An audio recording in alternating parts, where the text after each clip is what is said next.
Welcome to the Teacher's Toolkit for Literacy, the free podcast for motivated teachers and school leaders who want to inspire their students and school community in literacy learning.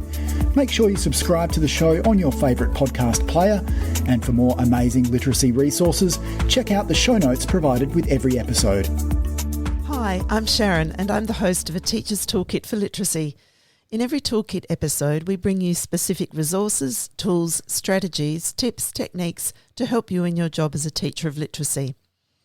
Firstly, we acknowledge and pay our respects to the Kaurna people, the traditional custodians whose ancestral lands we gather on. We acknowledge the deep feelings of attachment and relationship of the Kaurna people to country, and we respect and value their past, present and ongoing connection to the land and cultural beliefs. And welcome, Phil. Thanks, Sharon, and welcome back to part 2 of our podcast. Enjoy.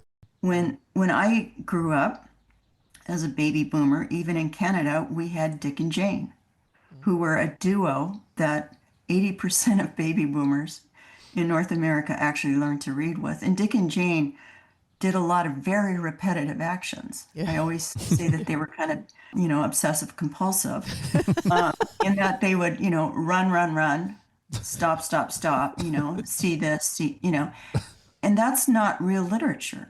Mm. A really good author doesn't say that the character was glumphing more than once. They'll use other words to describe the weight that the character was putting in his or her footsteps. Mm. That's a really important thing for kids to know. Mm. So when I'm looking at a narrative text, I'm anticipating a lot of really interesting words where, by the way, I probably know the fundamental meaning. I just haven't encountered that word before. Mm. So in stories, they aren't meanings. They're things having to do with emotions and movement. Mm. But they're basic ideas that you understand. That's not how it is in informational text. Mm-hmm. In informational text, the words are organized around a concept. Mm. And often those concepts are the concepts that you only learn about in school. Mm. I mean, I guess in Italy, you probably would be learning about volcanoes, or in Hawaii, but in lots of places you might not. Mm. Yeah. I'm just saying there are certain things you learn about, like topics, about how heat energy works or how static electricity is or whatever. So how you organize your thinking about that and the vocabulary and how you teach it is different. Am I communicating? Yeah. That's just really, such a big point for me, Freddie.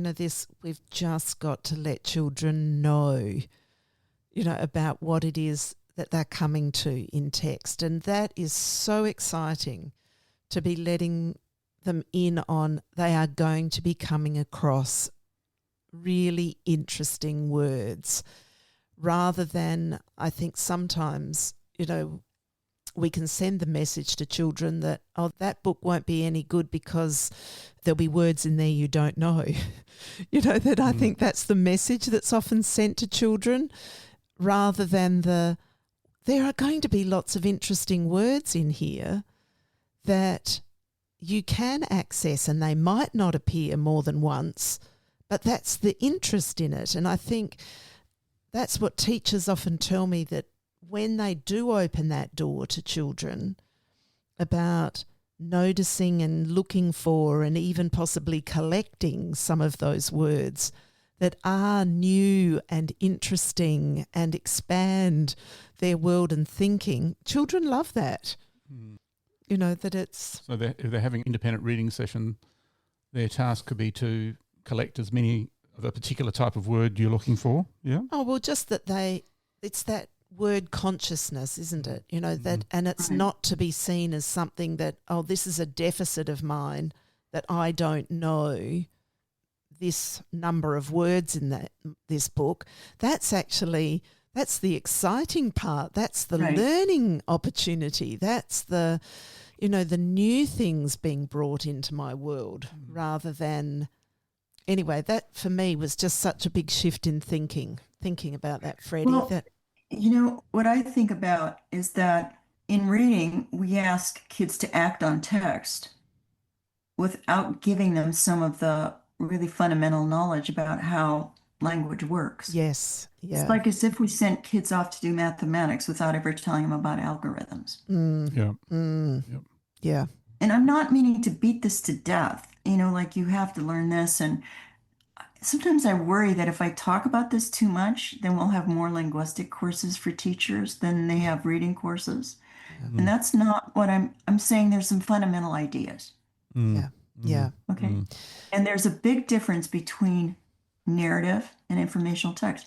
And by the way, there's a lot you can do in teaching kids concrete words, because it turns out concrete words for all of us through adulthood are easier to remember. So, that's one of the things I have I have too many of these things going on, but I have a new resource that I'm developing for Text Project about visible vocabulary, where you can actually show these are the clusters. I've been looking at the low frequency vocabulary, not just the 2,500 words. So I move now into the low frequency, and that's really, what, about 15,000 words. And I've been looking to see, that's where a lot of the names of like animal groups come in, Yes. or different kinds of food. And we can actually help kids by just doing these, again, clusters of pictures of semantic maps. Yes. So concrete words, I don't think we've understood that long enough or well enough. Yeah. So actually, just something you've said there prompts a question from me, because when you said, you don't want to talk too much more about that or have more linguistic courses and more, but one of the things that actually a literacy facilitator said to me the other day is, what would be the one thing that I could do right now with my teachers, an easy thing to do to help them learn more about how they can help their children understand how language works?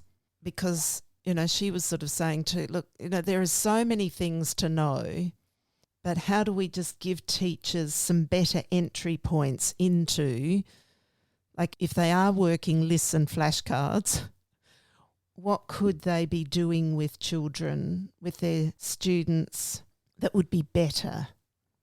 And also, I think if we say there's 2,500 families, I'm sure there'll be teachers saying, well, how am I going to cover all that? And how do I check that kids know those families? And, how am I keeping tabs on all this?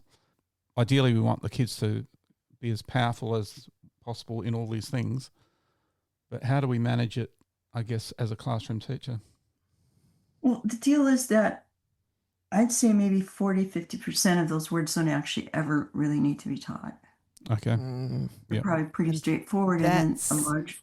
Yeah, and that's an important thing, isn't it? Yeah, I haven't been transparent about that. So when I present on vocabulary in the States to, for example, a state reading association, what I'm saying is everything that I'm saying to you, kids should know by third grade. When you're asking me what are those things, difference between reading, expository, and narrative text. Yeah. Okay. The other thing is you've got to understand that English has these different systems. Yeah. And those systems mean something in orthography. And by the way, I want to be really clear here. One of the things that is just troubling me when I'm looking at these, because we're going into this business of adolescent interventions, because we've decided now, and somebody's got something called the decoding threshold, and don't get me started on that. But it's a statistical concept, and it's not well defined, and we've had poor NAEP scores, national assessment scores, and it's because the kids don't have this or that. And when we're doing these orthographic, the phonics, letter sound kinds of interventions, we're talking at them so much and presenting them with such nitpicky little things that, I happen to learn to read, in a time of the look-say method. And I think the reason why we learned to read as well as we did is because of something called statistical learning, in that in those Dick and Jane books, certain patterns were repeated a lot. The words were repeated a lot. Yeah. And if you'll think about it, like Jane and Dick, those were orthographically regular, or Pete was another character. Okay. So we actually picked up, I mean, as a human being, you're always looking to generalize. Yes. So we actually picked up some of those patterns. Yeah. And then I came to a big city school system from a tiny little hamlet in Saskatchewan to Vancouver, and they had something called phonics. And I got sent to special reading because I didn't know what that was. Oh. And I'm just saying these interventions are providing kids, one of the programs, very prominent, promises to teach kids all 150 letter-sound correspondences in English. And I say, if you want to kill a kid's interest, do that. Okay. So I want to be clear that we don't have to tell them everything, but I want to tell them, expect something different. Yeah. And you can expect that the words are going to be related to each other in different ways, in stories and informational text. And then the other thing that I want to tell them is English has these different systems. Okay? I'm not going to tell you everything about it yet. We're going to keep learning about it. But, the morphological system from German, from Anglo-Saxon, makes compound words. And it has very, very, and by the way, compound words in the main are idiosyncratic. Okay, which is a big thing for people who are English language learners. Yeah. Yeah. I mean, like a cowboy is not a boy cow. No. Yeah. Yeah. Okay? And a firehouse is not a house on fire. Now, it's not the case with all of them, but a lot of compound words are metaphorical. Yes. Yes. Okay. But after that, the Anglo-Saxon system is actually pretty easy because, they have very few prefixes and suffixes, and the suffixes actually were probably compound words. I don't know that because I haven't studied it, but like helpful is an example, or a in asleep or awake, of sleeping, of awaking. Okay. There aren't very many prefixes and suffixes. Now, when you get to French, that's a little different. French doesn't have compound words. French has phrases. And sometimes they take Anglo-Saxon words and put them into the phrase, like water cycle or something like that. But that's a different kind of a stance that you take, which is what you're doing when you're getting into more academic vocabulary. Oh, and then there's Greek. And Greek is actually pretty nice to us, because each of those words has some pretty consistent meaning, like graph or bio or something like that. Or ology, Yeah. Yep. Yeah. It's important for kids to know about that. Yeah. That's how our language works. I've written a whole series of little books at Text Project on etymology. Like where do words come from? Yeah. So when we invent something new, like computers, it's not like whoever. I'm always thinking of some Anglo-Saxon chieftain standing there and going hat, bat, cat, mat, whatever, naming things. Yeah. We don't start developing weirdo names for things. We give meaning to new words, to existing words like mouse, or ware, W-A-R-E. Yeah. We used to have kitchenware, but now we mostly talk about hardware. Yeah. So it's important for us to know that. And I have a picture, and again, I'll share this with you. It's the story of English in a picture. And what it is, it's a brat, bratwurst. Yes. Like a German sausage. Bratwurst, compound word, in a baguette, which is French. And it has some yogurt sprinkled on it. Greek. Okay. And that's the story of English. That's what you need to know. Yeah. And it turns out that story lets you understand that the orthography is different. If you think of like an ending like QUE, doesn't happen a lot, but comes from French. So I'm just saying that you start understanding some things. Yeah. Yeah. As a result of that. So Just as an aside, French really added some real colour to our language, didn't it? I mean, yeah, it was awkward spellings for us, but it's amazing language that enriched the Germanic language that we had. Well, you would think that with a name like Elfriede Hildegard, I might know some German. And I did. And then very, very early on, that was what I was learning. And then my first sibling went to school, and then my parents were advised that my siblings' issues in school had to do with our speaking another language at home. Mm. I have a really great older sibling. He's just the best. But that wasn't the reason. And if you're listening, which you won't be, but he spent 37 years as a high school geography teacher, and he's fabulous. He's just a character, and he was being a character in first grade, which the teacher didn't, I don't think, understood with his German. But I have been spending, that was my pandemic project. I thought I can relearn my language, right? I'm still working on it hard. But I agree with you. I mean, German, it is, you have to have a metaphorical stance because it's compounding. And some of them you're kind of going, where did that come from? Yeah, I guess it's a language that's got this mixture where we can't just use one strategy to decode it. We need, Spanish is a lot more phonetic, whereas English, you need your sounds, you need your visual, you need your meanings, every strategy you've got in your playbook, really. So, yeah, and you have to keep thinking that human beings are smart, kids are brilliant. Yeah. Yep. Very capable. And, I mean, Mark Seidenberg, who's been influential, initially was really pushing for decoding, and I think he's recognizing what happens when you go to extremes, as it appears that we like to do in the United States.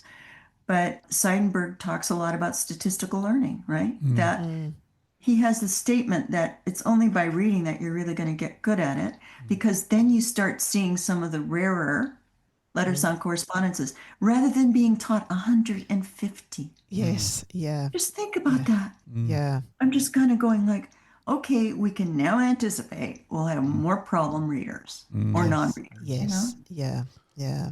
My thinking is we learn to read by reading, and we need to read vast volumes of things. The more we read, but what you're teaching today is also it's directing some of those texts and looking at the families of words to help us, to strengthen us. It's not just about using any book in your classroom. I mean, you want kids to encounter huge range of rich literature over their school time, but it's also about how we direct them with some families of words. And having some of those insights. Yeah, and having those I insights. like how you're saying that there's also a time, there's a time for coaching, right? I had a previous life where I spent too much time at basketball games. And, I think of one of the persons on the college team that I watched, became one of Steph Curry's coaches. And, they're still giving him ideas. You need to be coached. Yes. And so when you say the directing, you don't have to be directed about every single, move this finger now and then, but you do need to be directed. And I'm going to add one more thing to I had the little picture of the brat and the baguette with the yogurt. Yes. And that's important to what your colleague asked you about. That's important to tell kids and teachers. The next thing and I said, narrative and informational text, different vocabularies. I mean, the common vocabulary is still there, although it can be used very differently, right? Yeah. But then the next big thing that I think you need to know about is lots of words have lots of different meanings. Right? Yeah. Especially among the most common words. And you only get to know that by lots of reading, don't you? You figure out, hang on, that's a different meaning now. Whereas the book I read before, it was this meaning, and now it's... Yeah, or even in this book, it was used a different way. Yeah. In this other... So the sometimes in the same sentence. Yes. So sometimes in the same sentence. So the wider your reading, the better. And also direction where it's not, I can't teach you this until you know this. I find that problematic, that we've lockstep all our learning and it's got to be this, then this, then this, then this. Which draws back to, I'll teach you all of the 150. Yeah. Yeah. And then after and now you know the 150, now we can move on to real reading, Yeah. Yeah, now I can actually have you look at a book. Yeah. Yeah. You might be in third grade, but don't worry. I mean, even as adults sitting here listening to this, like if we think about, like, in every interaction, you learn more things, right? So as much as I know about the German language, I don't think I've ever named that, about how compound the language is. I mean, I've learned German and I know it's made up of all of those words joined together, but I've never thought of it in that way before. But it actually hasn't, not knowing that, hasn't made me less of a reader or less of a, and that comes back to that point, is it how much do we need to know? There's some insights that will help us better tackle things or understand things, but we certainly don't need to know everything. And I think that has become the overwhelm of our time. Yeah.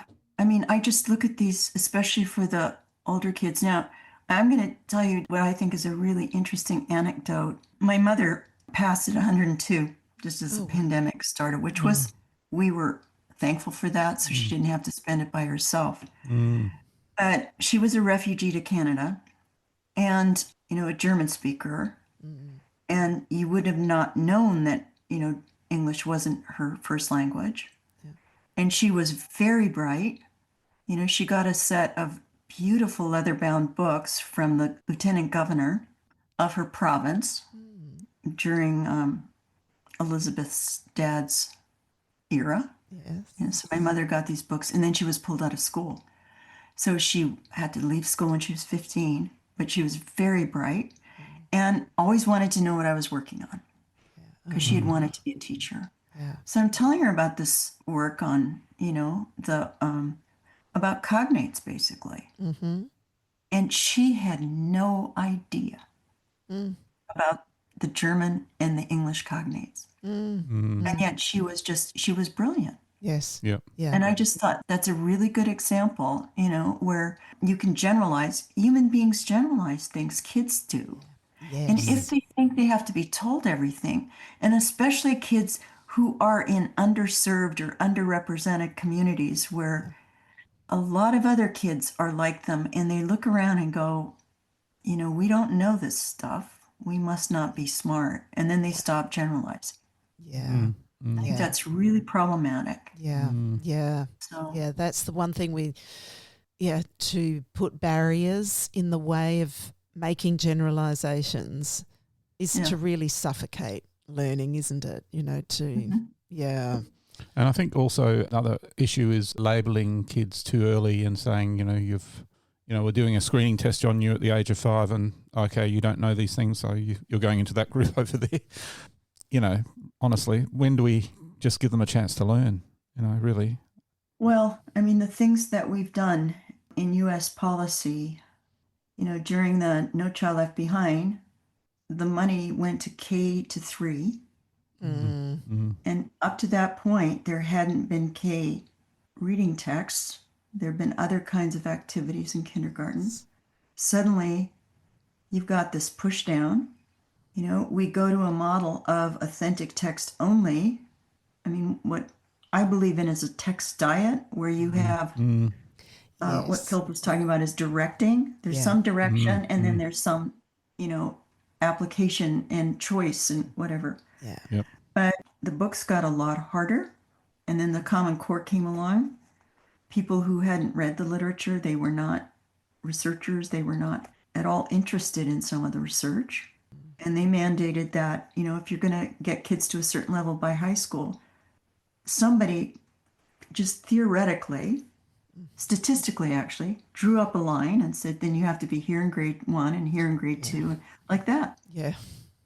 And nobody had ever tested it out. And the biggest change was in the primary grades. So what you've got now are all these kids coming to school with the expectations really, really high immediately. Yes. And, and the level's really high. Yeah. At a point where we haven't given them any time to get comfortable with the system. You know, to explore it, to play with it, to wonder how it, because actually they're being asked to engage with it in a very particular way from the beginning. Right. Actually, a very theoretical way. Yes. Yeah. A meta-linguistic way that is, it might work for the people who developed the programs. I don't know. It didn't work for me as a kid. Yeah. Do you know in Australia, we had Dick and Dora. Yeah. Jane was nowhere to be seen. We had Dora. And Nip and Fluff were the two animals, and they were in every book. Dick and Dora. Was it? Yeah. Yeah. Dick and Dora. Fluff. Nip and Fluff, yeah. Well, if you think about Spot, good phonetically regular word, and Puff, right? I mean, that was the cat, and then Tim was the stuffed animal. I mean, so the kids got a ton of repetition. Yes. Yeah. And then it turns out there are enough regular words in a certain span of the common words that we figured it out. But then when we had to technically explain it and name it. So we talk about having a rich classroom library, but also the teachers teaching the kids book selection strategies so they know how to choose books, and that's a really important thing. And in their word work, it's about doing lots of work with words and learning about how powerful the language is, but then applying that in application. But then applying that into their own reading and into writing. Is that how you would see it, Sharon? Yeah. Yep. Yeah, we really haven't talked about writing a lot in our session here. I am writing a new book about text selection for K1 very generously. I mean, I'm not, I'm trying to kind of go against the tide. But my point is that I looked at the book that I published in 1998. And what I realized is, that's 27 years ago. I wrote as much about writing and emergent literacy as I did about text. Yes. Because there's been so much emphasis on reading, we're finding in classrooms that writing's not getting a fair go in the literacy block. And if it is there, it's sometimes formulaic. Oh, yeah. Yeah. But writing is we would also the reciprocal processes. I mean, they're just so strong for each other, reading and writing, and word work. Yeah, well, really, you can't separate them out in many ways. But, of course, our focus on more formulaic writing arrived once our testing became national. Yeah. That changed, and then the curriculum kind of became... Well, and the curriculum became national after that as well. But it's still a rich curriculum, but it's just how you teach it, I think. Yeah.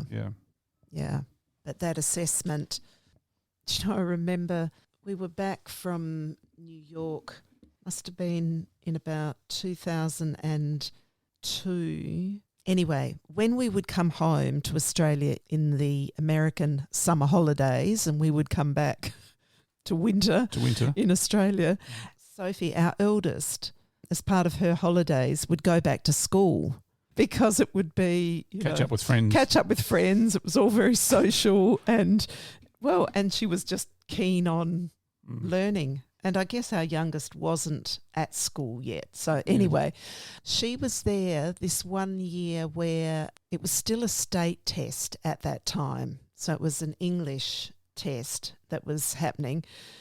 And we'd been in America long enough for me to say to the teacher, so, what have you been doing to get the children ready for the test? Like as if, and she said, am I meant to have done something? Like, isn't it just like a test of, where they're up to and, all the things they've been learning. And, you know, I'm sort of slapping myself around the head going, yeah, when did I shift in this whole idea of, you know, this teaching to the test?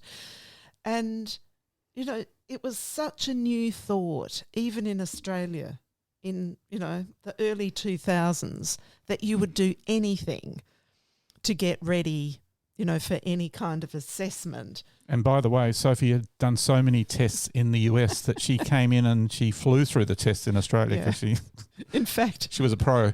In fact, she was the one that the other children in the class would ring the night before an assessment, you know, before any of the state tests in America. In America for counselling. Like, oh, Sophie, you know, it's like, I'm so nervous about tomorrow, and Sophie'd be sitting there on the phone. Oh, don't worry about it. You just do what you know. You know, it's like this whole. But what I was getting to is that formulaic writing has become, because our national assessment has for writing, you never know whether they're going to be asked to write a narrative or a persuasive. And so they are the two forms that most teachers spend most of the time on. That's it. And how do you write, you know, a 5-paragraph persuasive? You know, with an introduction, 3 arguments and your conclusion. So that was a time of shift and change. It's narrowing down your world into something, isn't it? Just like decodables narrow down your world. Yeah. If that's all you're doing. Yeah. So I guess what we're saying about that too is that what do you need to know about writing a narrative or persuasive isn't as much as we think it is. You know, I think that's a big takeaway from today. You know, like children just do not need to know everything before they can do have a go. The next. Right. Yeah. Right. They should always be engaging in the process, using and choosing and making generalizations about how it works because they've tried it rather than, And I think we should let Freddy have a break now. Thank you so much. Is there anything else that you'd like to end with, Freddy, do you think? We'll have links to your website and the resources and everything, but is there a final message you'd like to give our audience? Well, I am really honored that you would want me to chat with you early on a Saturday morning. And, you know, I do this work because it calls me to be done. And as I said, I feel very fortunate for the experiences I've had. And I'd like to say we're very fortunate to have Freddy and what you've put into education and to all the resources that you've produced. I mean, you just haven't talked about something, you've actually produced things to help teachers, which is, you know, fantastic, you know, like, and I'm sure there's a whole lot of Australian teachers might not have known about your website and what it provides. So, yep. And I love that what you also do is through your resources, you are so honouring teachers, their growing of knowledge about why you create the things that you do and the features of those resources that you create. And that where that comes from, you know, your expanse of knowledge and I'm going to say history, you know, in education, like, you know, where things, who knows how things have come about and how that has informed, not how that's informed, but how it can inform how we can move forward with things and not necessarily get stuck into a way of doing something because, I don't know, that's what's rolling out in, you know, big messaging or big programs or whatever. I think it's such a privilege for teachers to be able to access that and for that thoughtfulness and that intention of what you do in those resources to not just be made clear to teachers, but for that to be made known for children, you know, why it is that, you know, why this is here, why this text is like this, because this is what it will enable you to do rather than it just be okay, here's some text, blah, it's this level or it's this, it does this or it does that or da-da-da. No, this is what it enables you to do as a learner, as a reader, and to find the success in that. Yeah, I think at heart, I have pictures of kids that I've taught to read right to my left that I can look at all times. And I think there's something about me that, things have to interest me before I put them on the web. Yes, yes. They still have to be like, wow, that's really cool. And today, when I've been looking at this high school stuff, what I decided is to take some of their crazy words and ask AI to write something with them. And so I've created these like pseudo phonics books for teenagers that are just crazy direction and, message. I think it could be fun for them. So I'm just saying I'm not done yet. Oh, no, thank goodness. Yeah. I got a long way to go. We are, and that your curiosity for every child, not just for let's bundle all children together, you really do think about any child. Not this represents all children in the world. This is what do they need, and then how could this work for the child that is the striving, or English language learner, or the language learner, or the that you have adolescents. So many lenses through which you look. Like that is just such a gift, Freddy, to education. Like it is. Keep doing, keep creating, I can't seem to stop. Yeah. Well, that's your gift. It's your purpose. Yes. Yeah. Well, I feel very fortunate. And by the way, if you're stateside, do come by to Santa Cruz, California. Oh yeah. Thank you. Continue the conversation. Yes. Take care. Yes. And we will stay in touch. Yeah. Because. And I owe you some things too, right? Yeah. Thank you, Freddy, for being here today, and thank you to all our listeners. Thank you, Sharon, for your input too. Oh, thank you, Phil. And it's just been marvellous. Thanks, Phil. Yeah, okay, you two at the same time. Go. Thanks, Phil. Yeah. Thanks, Phil. Okay, that's good. Yes, thank you for your... And thank you so much. It'd be lovely to have another podcast down the track. Let's keep talking. Yeah. That's what I think. Yeah, I hope to learn new things. So and we'd love to keep sharing those. Okay. Yeah. Thank you, everyone. Yes, thank you, Freddy, and bye for now. Thank you. Bye. Bye. Thanks for listening to the podcast. To make sure you don't miss any literacy learning tips and insights, please subscribe to our show on your favourite podcast player.